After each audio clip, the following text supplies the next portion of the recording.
Welcome to our City Commission meeting, June 11, 2019. If you would, rise for the Pledge of Allegiance.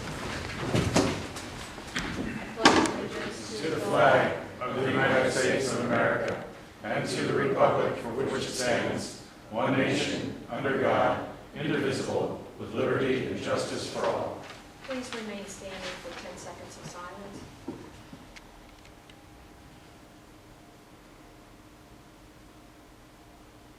Thank you. You may be seated. Deanne, will you please call the roll? Commissioner Buchnagel, Here? Vice Mayor Palumbo, Here. Commissioner Fly, Here. Commissioner Hannah, Here. Mayor Kennedy. Here. Our first agenda item is the report of the Pinellas County Sheriffs. If you would like to come forward at this time. I always like to remind everyone that the sheriff comes in 15 minutes before the meeting, so if you would have any questions for him, it would be at that time that you can talk to him. Thank you. Good evening. I'm Sergeant Casey. I'm going to be presenting for May stats 2019. You guys get the email sent out today. Okay. On page one, a couple highlights. There was one burglary.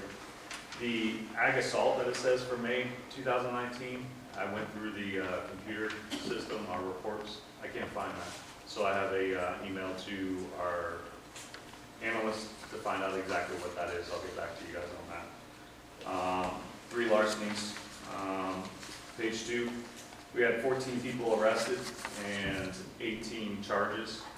I'll hit the highlights on that at the end of this. We had, page 3, 955 events in the city of Indian Rocks Beach. We had 1,256 units responding to the city. The deputy activity, I always like to point out the top portion of that. Most of that is self-initiated activity, and that's where the majority of the numbers are. So we're not responding to a lot of calls, but we are doing a lot of work. Page 4, the crashes, 5 crashes. The crashes are all in different areas, so we don't really have a problem area. Obviously, you guys have probably driven around here. It is starting to become summer and congested, so that's almost expected to rise.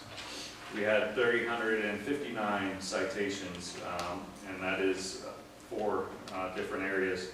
278 warnings, 32 parking citations, 6 boating citations, and 43 actual traffic citations. For the raw data, there was a grand theft. That was, the suspect in that grand theft was a cleaning company that came in and did an appraisal for a house. It's just a suspect at this point. We still don't have any further leads beyond that. And what was taken was an Apple Watch. We had a domestic by strangulation. That was a obviously domestic related. Suspect doesn't live in Indian Rocks Beach. He was visiting. The victim decided not to do anything with that case.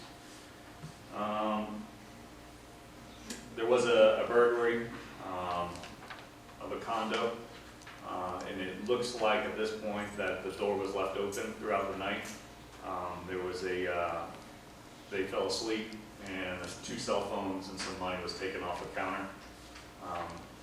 There's nothing else related. Doesn't look like a pattern is generated or anything like that. Probably one of those opportunity crimes. And one other burglary to a vehicle where medicine was taken. The victim in that report has had some other questionable reports. So the only thing taken was medication. Sometimes we got to look into that a little further. So, any questions? Are there any questions from the commission? Thank you for your report. Anytime. Thank you.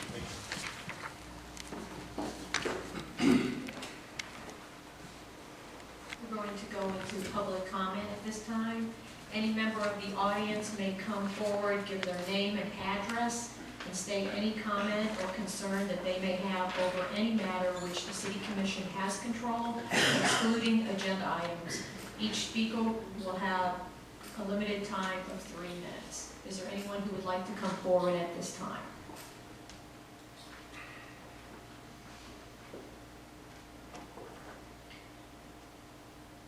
Hearing none. Okay, I'm going to close the public hearing, and at this time, I'm going to ask for reports of the city attorney. Randy? Thank you, Madam Mayor. I do have an agenda item to speak about concerning ADA website and document accessibility. In advance of this meeting, you've been provided a memorandum produced by my office in tandem with the city clerk concerning the legal landscape. In a broader sense, I want to make sure I'm available for any questions you have, but just speak to it briefly, as much as an attorney can be brief. All of us are familiar with the ADA in the broader sense of ramps and rails and braille on signs and the things that we've, though 25 and 30 years ago seemed revolutionary, are now commonplace in our society. In the modern era, whether you want to take the old G.I. Joe mantra of knowing is half the battle, knowledge is power, knowledge is now held in the form of electronic data. And that knowledge and that data is king in modern society. And if you are without access to that, arguably, you are incapable on some level of interacting with your government, private entities, and the like. And so, for some time, there's been a concern by disability advocates that data stored online is not as readily accessible as it could and should be. And the solution for the longest time was that we need federal guidance on this. And so in 2008, the federal government indicated that it would be producing some guidelines concerning accessibility of websites and information technology. That guidance, they said that rulemaking through the Administrative Procedures Act, that rulemaking process started in 2008. Nothing ever came of it for 8 years. With the change of presidential administrations, the next administration said, you know what, we're not doing that. We're not doing that right now. That's not happening. That's not on our list of things to do. And that's fine. Political priorities shift with different administrations. What that did, though, was it created a vacuum of advocates saying, well, the federal government's going to do something. It's around the corner. Maybe not this year, maybe not next year, but it's around the corner. And when that window was closed, the federal government, specifically the DOJ, is typically the enforcer of the ADA. And with that vacuum, advocates saw, as oftentimes they do, where there's no legislative or policy will, you turn to the courts. And so litigation began to try, at first, what was a novel approach and what became more mainstream approach to say, you, private entity, or you, public entity, government, are not making your website and the data it hosts accessible to those who possess disabilities. And that began as a slow trend, and as detailed in the memo, went from maybe a couple dozen to over 1,000 a year, depending on which state you're in and which federal courts you're looking at. New York, Florida, and California, not surprisingly, the largest states lead that charge. Oddly, I think Pennsylvania is in the 4 and 5 place there. So that's really what that landscape was. And so as congressmen started to get black from their representative, from their constituents, they said, listen, my people back home, this corporation is telling me they're getting sued left, right, and center. DOJ, do something. So congressmen and senators started to write letters. And ultimately, the closest we got was in September last year, the DOJ sent out correspondence saying, everybody knows that society has to be accessible. And it's been established policy for nearly 20 years, certainly at a federal government level, that websites and electronic data needs to be accessible. For some, this was a surprise. For others, this idea that it had been out there for 20 years was not. But be that as it may, what they didn't do was say, and here's what you need to do to be in compliance. The short answer is, when you hear, there's a lot of discourse going on today, especially among local governments, that we are, or our website is or is not ADA compliant. That exists in an abstract sense, but there is no checklist, which makes the job of personnel and staff tasked with administering these things very difficult. Because there is no bright line, do these 10 things at their base level and you'll be fine. So the question is, what are they looking to? There is a non-governmental organization, the World Wide Web Consortium, which is sort of this altruistic group consisting of people from Japan to Sweden who are not officials. In fact, they actually do not even have an org chart. It's a discombobulated, if you will, association whose aim is just to make technology the best that it can be, specifically.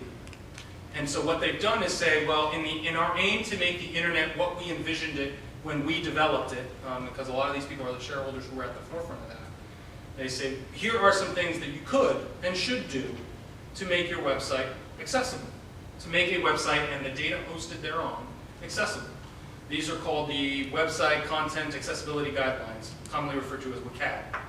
WCAG has the 3 levels of compliance or accessibility standards: A, AA, and AAA. The more A's, the more accessible. None of them are mandatory. DOJ pointed towards WCAG 2.1 AA as the baseline where people should be looking, but even said within that, you do not have to meet all of these guidelines, and governments and private entities should use their discretion, which is great because it endorses the autonomy of individual entities, but what it says is, these rules generally apply, which ones apply we'll let you pick, but you still remain subject to liability and exposure if you pick the wrong ones, which nobody loves. Government especially likes to have the checklist. There's no checklist right now. And to make it very clear, the WCAG guidelines do not have authority of law. This is not a federal statute. This is not a DOJ mandate. This is here's something. It would be as if FDOT had no guidelines concerning the development of roads, but AARP said, hey, if you're going to make roads, you might want them to look like this. And so every government entity just started turning to AARP. It's kind of like that, although that's not the perfect analogy. So that's the general landscape. Now, what's happened in the state of Florida, under the ADA, Title III covers private entities. If you have the capacity to search federal dockets, everybody from Best Buy and Beyonce to Yahoo and Sears has been sued for this, from the private entity side, from Title III side. So there's a Title III. Title II covers public entities, and that's what has affected local governments. The Title II analysis is slightly different than the Title III analysis and what you have to provide access to and how those things are analyzed under the law. Dozens, if not, I think it might be hyperbole to say hundreds of jurisdictions in Florida, but dozens of jurisdictions in Florida have been sued for this. The typical process involves a disability advocate sends a letter saying, on date X, I attempted to access your website. Specifically, I tried to review documents A, B, C, and D. I was unable to do so. What would you be willing to do to make this accessible to me? I have great interest in traveling to or visiting your community or participating in your business sector, and I'm unable to do so. A city may respond, and regardless of that response, you find yourself in litigation shortly thereafter. Because there are no real guidelines or no definitive guidelines, the conventional wisdom at this point is, unless you know yourself to be incompliant functionally, unless you know the representations in the lawsuit are not true, your better bet as a municipality, through your insurance and otherwise, is to settle and find the means to come into compliance. At present, my firm represents, and when I say my firm, I personally am counsel for at least 4 jurisdictions that have received letters. 2 have already found themselves in litigation, and we're working towards settlement. A more recent trend in the last, or not trend, but a more recent development in the last month and a half is 2 jurisdictions have prevailed on motions to dismiss such claims in federal courts, the city of Ocala and Longboat Key. In the Longboat Key case, it was very interesting because it was very factually specific. In that situation, they responded to the initial letter by sending a USB with the documents properly formatted and said, and if you need anything else, let us know. Sorry for any inconvenience. And they still found themselves in suit, and they said, this is we have accommodated. That's the very definition in their estimation, accommodated. There is an obligation to make your site accessible as long as it does not fundamentally alter the nature of the services this community, your community, or government entity provides, and does not create an undue burden, an unreasonable burden for the local government entity. Some governments have responded by completely taking down their website. I would submit to you that's fundamentally altering the services you provide your community. That's a personal position, but in doing that, you're now taking all the data that was readily available and saying, call us, which changes the services that staff and other people provide on a day-to-day basis. There's nothing illegal about it. There's no mandate that I'm aware of that you have a website, but there is a mandate if you have a website, there are things that have to be on it, like your budget. So that's the general lay of the land as it relates to these kinds of claims. These motions to dismiss are not dispositive orders. They're not orders based on evidence. When you file a lawsuit, it starts with a complaint. And in order to stay in court, your complaint has to say certain things. In some cases, it's magic words. In some cases, it's essential facts that have to be there. And in these two situations, the defending jurisdictions have been able to say they haven't said the magic words, or based on the words they have put in there, it doesn't seem that they can provide the kinds of facts they're going to need to stick around. The courts have endorsed that in those two cases, but all that requires is the person gets another chance to write their complaint, and they'll put in the things they need to put in and live to fight another day on a more substantive basis, if they can fix whatever defect the court finds in those particular cases. It was standing, which is very important. Standing is your ability to be in court in the first place. So that's the general lay of the land. With all of that in mind and against that background, in the past year and a half, jurisdictions across the state have been dealing with this locally. City of Clearwater, Ballard Bluffs, Ballard Shore, City of Venice, St. Pete, Hillsborough County, Pinellas County, Manatee County, all have been confronted with claims of this sort, or at the very least correspondence saying that a potential claim may be forthcoming. So against that backdrop, your city staff has been very proactive. I've been a part of more than one meeting with the city manager, city clerk, other city staff and personnel, your web design host, to change the format of the website to ensure that the website is in fact accessible. And in a broader sense there, I haven't really spoken to what that means. So what does it look like for a website to be accessible? It's a few things. Some of it gets back to Web Design 101. Can I navigate your website using a keyboard only? Navigating by the tab and arrow buttons and enter and space. If you have images, do the images have alternative text that inform somebody who maybe have disabilities concerning sight? Tell them what that image is. And if you're hosting documents on your website, are those documents in a format that a screen reader or speech-to-text reader, or rather text-to-speech reader, can access them? Because if it's just there as a PDF, it's just there as a picture.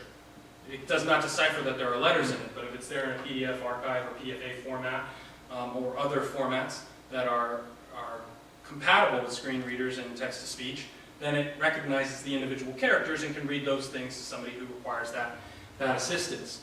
So that's one step that your city has already taken. I'm not sure, Deanna, do you know if it has gone fully live yet with all of those? Yes, the website that's up is the one that has been redone. Okay. And So the website that's up is the one that has been fully redone. If you will see that some of the layout is different. One of the challenges of this, not less so for cities, but when you talk about private entities, for example, is one of the issues is color contrast. You can't have things that lack color contrast, so grays against silvers. Well, if you think about that, that's a lot of luxury brands have that kind of, think Mercedes and Lexus, they have these very low contrast colors, and then you're being told you have to overhaul your website in a way that removes that and makes it in a way so that and for the private sector, that's a big deal. We're trying to maintain a brand and image, etc. So you'll notice that some of the colors and some of the formatting of the website has changed, but that's only one part of it. A lot of people have heard about this and thought, our website. Your website, to use another analogy, because I know I use those a lot, is just a glorified file cabinet. It's a digital file cabinet. That's all it really is. It says, everybody can come into this room and look at this file cabinet and see whatever they want to see. But if the stuff that's in the file cabinet can't be read, it's a limited utility. I can navigate around, but then I find the document, I have no idea what it says. So the PDFs and Word documents that are hosted on that website also need to be compliant with these kinds of accessibility standards, provided, again, that the community can do so without incurring an undue hardship or fundamentally altering the services. So perhaps if you have a chart that is several grids and all these things, and it's going to cost $50,000 to make it this 450 page pro forma compatible, you may not have to do that. But that's an analysis that should be done on a fact-specific basis. So that is the lay of the land generally, more locally, and then specific to this jurisdiction. Your community is aware of this, is engaged in this, has removed documents that it need not host, is keeping the documents it must host, and ensuring, certainly on a going forward basis, that those documents are compatible and accessible to the public. So I'm happy to answer any questions you have. I could wax poetic about this for some time. In fact, I'm speaking about it for an hour to a room of attorneys next month. So this is an issue du jour across the state.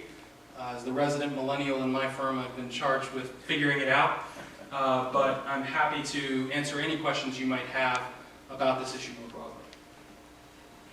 Does anyone on the commission have, Phil? When the courts do levy a judgment or whatever, come to a findings, what happens with that? Does that become So good. That's a really good question. So what is the consequence of this legally? Legally, the exposure is not really in the damages, true damages. The true damages is not really a thing. Those are nominal. It's maybe a couple $100, or maybe in some cases a couple thousand. When I say a couple, I mean less than 5. The real exposure is, because this involves functionally a civil rights issue of sorts, there's an attorney's fees provision. And so the attorney's fees provision is where the real money is. And if you're defending a case where there are no standards and you're taking a gamble that you may prevail, you also are taking the gamble that you are enhancing your own exposure at the end should you not prevail as a community.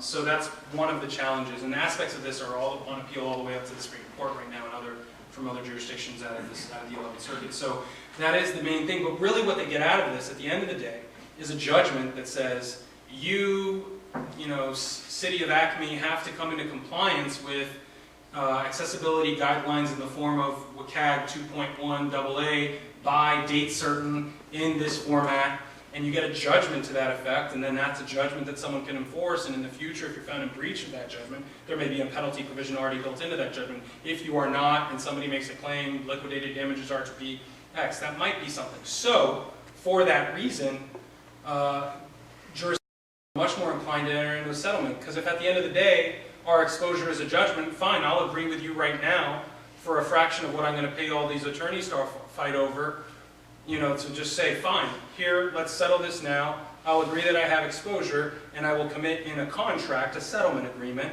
that I will be compliant in this format by this date, and it functionally ending in the same place, and cutting out all that time. But if you are a jurisdiction that either has done this or feels very strongly about this, then you might choose to defend, and some have done so successfully. That law is being developed as we speak. I mean, when I talk about the Longboat Key decision, that is less than 21 days out, I think. So this is stuff that's happening right now. The other thing I would emphasize, and I try to emphasize when I make this presentation, is there is, excuse me, a very strong inclination by some to look at this as there's a bunch of, I've heard the terminology, and I find it slightly upsetting, but there's a bunch of vultures out there circling around, trying to make a buck where they can, and this is just not right, just because they found some chink in our armor to expose. Is it unfortunate that there's all of this litigation about this? For sure.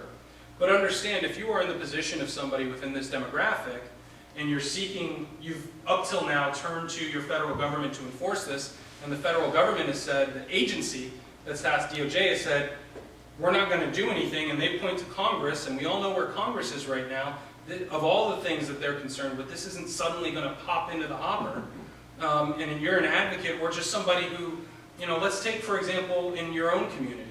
Let's say you have somebody who is hard of hearing, or who is sight impaired, but is a business owner, and they happen to operate short-term rentals, and they want to know what's going on in the day-to-day dialogue that affects their income.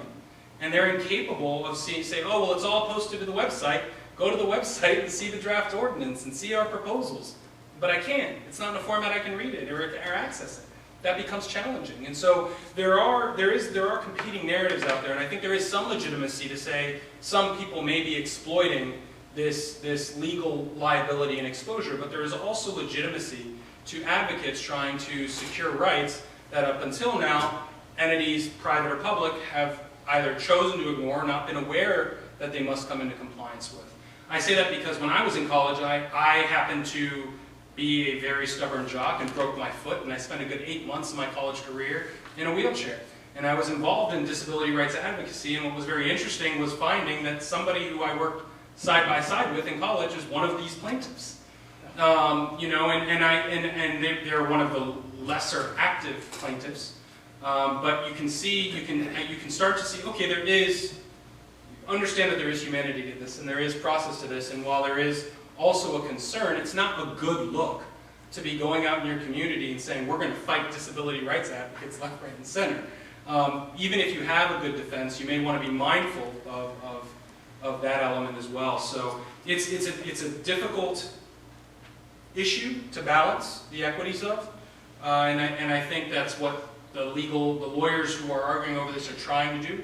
Zealous advocates are being zealous advocates. People like myself who defend entities are saying, well, let's be reasonable here. You know, just because we have, you know, the minutes from a meeting in 1973, do we really need to make that accessible? And I'm not saying that advocates are saying, yes, every document that ever existed, but trying to narrow and define that dialogue to be most helpful going forward, and perhaps 10 and 15 years down the road, this will seem substantially less controversial, much in the same way we think of railways and ramps now, compared to how we did in the late 80s and early 90s. So that's where that dialogue is. I know in a meeting that doesn't have a very long agenda, I've been long-winded, but I wanted to make sure that I thoroughly explain that, because there has been a lot of inquiry about it, and you do well to be aware of this, because it's something, I was just at a conference in Palm Beach County on Saturday, lecturing to the Institute for Elected Municipal Officials, and just for my own humor, in a room of 40, I polled and said, how many of you as a community have received some correspondence about this?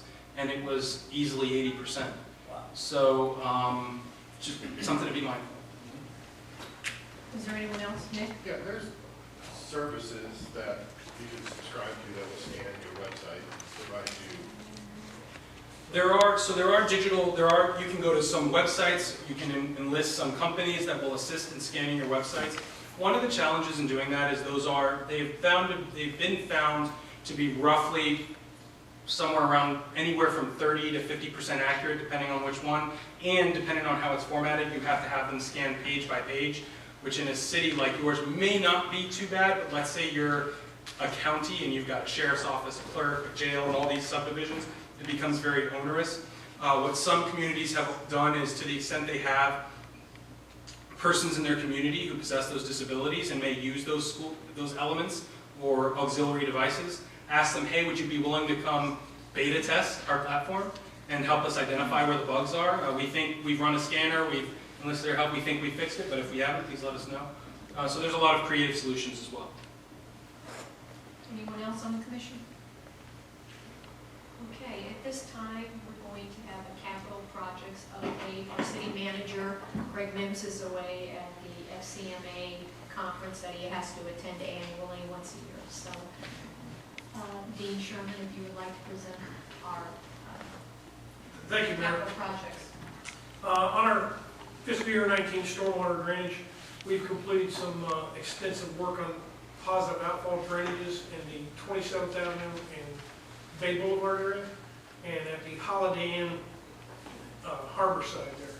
We also will be performing some televising and cleaning in the business district area to coincide with it. On May 24th, we completed our fiscal year 19 streets project. Those areas included 2nd Street from 28th Avenue to Bay Boulevard, 1st Street from 14th Avenue to 15th Avenue, Bay Paul Boulevard from 12th Avenue to 15th Avenue, Bay Pine Boulevard from 12th to 15th Avenue, the boat ramp and the parking area behind the city-owned lot behind the Beach Arts Center. The museum enhancement and parking expansion, that project was completed last Friday, and we still are waiting to reopen the parking area due to striping with the inclement weather. But I'd be happy to answer any questions you may have. Does anyone on the commission have a question for Dean? Okay, with that, Commissioner Hofnagel, do you have a report tonight No, I do not. Thank you. about Commissioner Flagg? All I might say is a reminder that the visioning sessions kick off next Thursday, so hopefully everyone will attend, tell their friends and neighbors to come. The input would be very valuable, and we'd appreciate everybody's attendance. That's it. Thank you, Commissioner Flagg.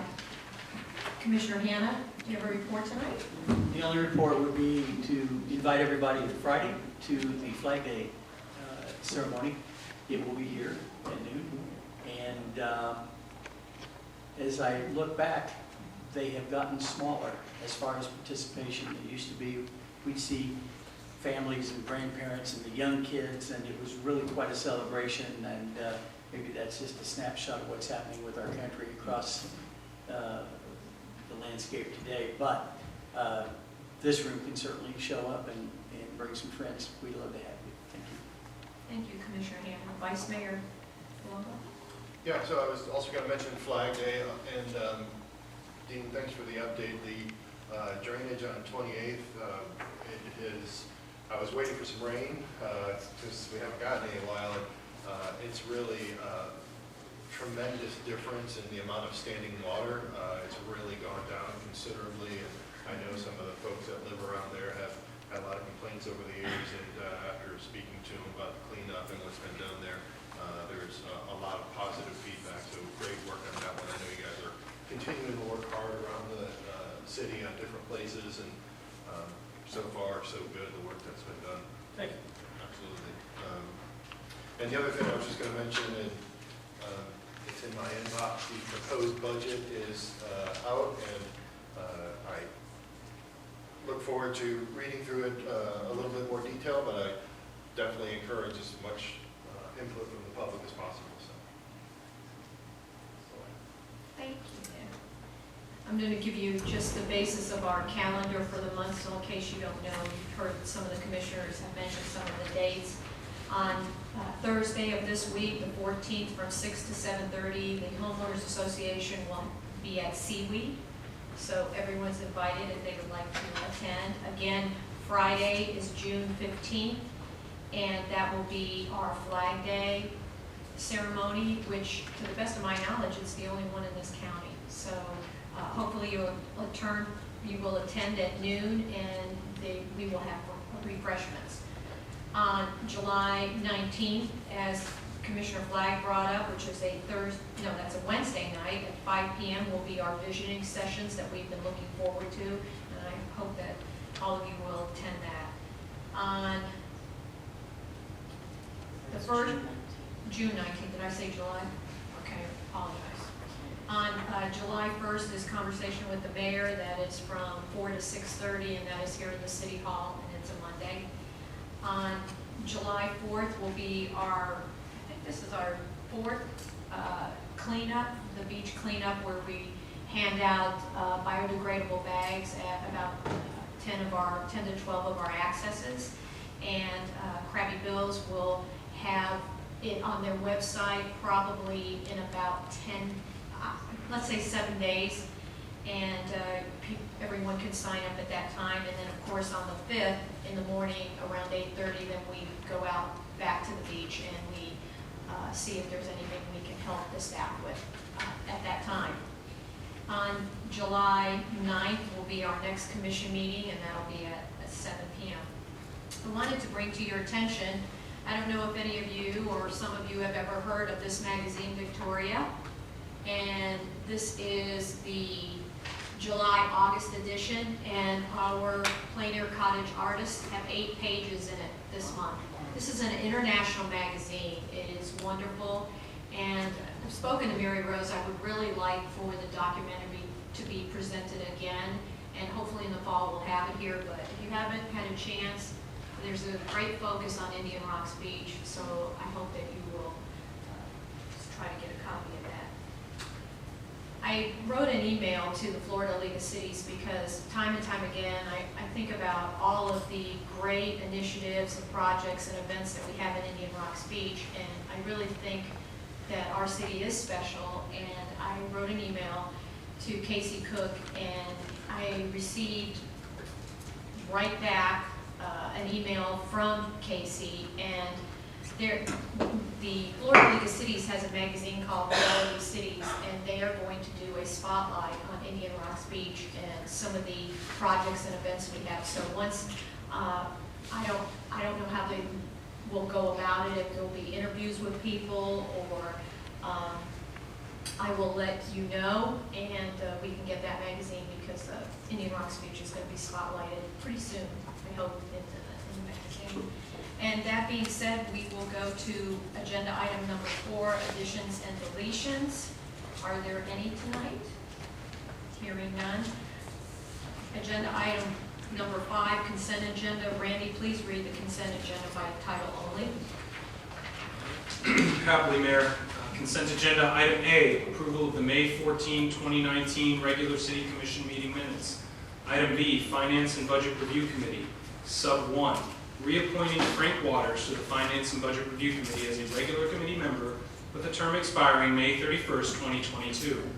Item 2, B sub 2, appointing James English to the finance and budget review committee as a regular committee member with a term expiring May 31st, 2022, due to the expiration of term of committee member Rebecca Sackler.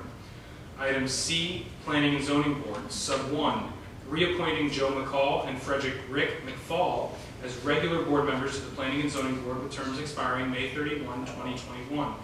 Sub 2, appointing Beth Smith as a regular board member to the Planning and Zoning Board with the term expiring May 31, 2021. Sub 3, appointing Adrian Dossis as first alternate board member to the Planning and Zoning Board with the term expiring May 31, 2021. These are all the items on the consent agenda. Thank you, Randy. At this time, is there a motion to approve the consent agenda? Motion to approve the consent agenda. And is there a second? I'll second. All in favor? Aye. Motion carries. Thank you. We do not have any, agenda item 6A, we don't have any public hearings tonight. Under agenda item 7, other legislative matters, we do not have any legislative matters tonight. And agenda item 8, work session items, for discussion only, we do not have any. And we don't have any other business tonight. So with all of this being said, is there a motion to adjourn? Motion to adjourn? And is there a second? Second. All in favor? Aye. Motion carries. Thank you for coming tonight, and we will see you next month, but hopefully we will see you at our visioning session on June 19th. Thank you.